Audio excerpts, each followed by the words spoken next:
ওই মেয়েটা হায়ার করে আনছে ওই লোকগুলান রে, ওরে পাইছে, ও পিছনে চায় দেখে যে মোবাইল ধরা। এই দোকানে ঢুকছে, পরে ওখানে যাইয়া ওরা ওখানে ওরে কোপাইছে।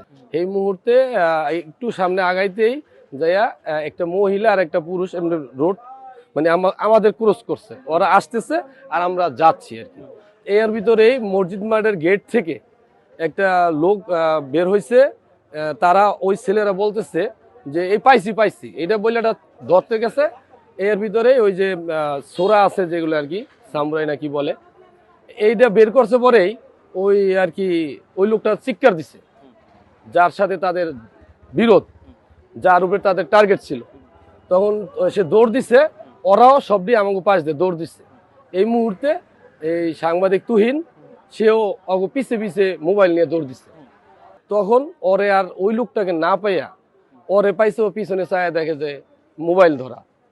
তখন আর কি ওরে মনে হয় কিছু করছে, এই কারণে দৌড় দিয়া ওই দোকানে ঢুকছে, আমি তো দেখিনি। এই দোকানে ঢুকছে, পরে ওখানে যাইয়া ওরা ওখানে ওরে কোপাইছে। এই কোপানের ইতে পরে পড়ে গেছে গা।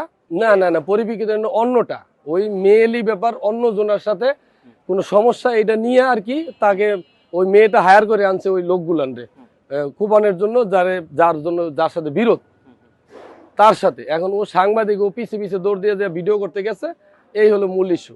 না এরকম আমি দেখি নাই, আর ওর মধ্যে এরকম ভালো কোনো ছেলেও নাই এরকম নিয়ে কখনো এটা নিয়ে করে না, বিরোধ ওর সাথে নাই। মানে জেদটা এটাই, এই হলো জেদ। ওর সাথে কোনো টাকা পয়সার লেনদেন বা কোনো চাঁদাবাজি ওইটি এইসব ব্যাপারে কোনো কিছু না। ওরা যাইতেছে, আমরাও যাচ্ছি, হঠাৎ করে এই ঘটনা ঘটছে। ও মোবাইল নিয়েই, মোবাইল ছিল হাতে, এই মোবাইল নিয়েই মনে করেন যে ভিডিও করতে গেছে, এই হলো ইস্যু।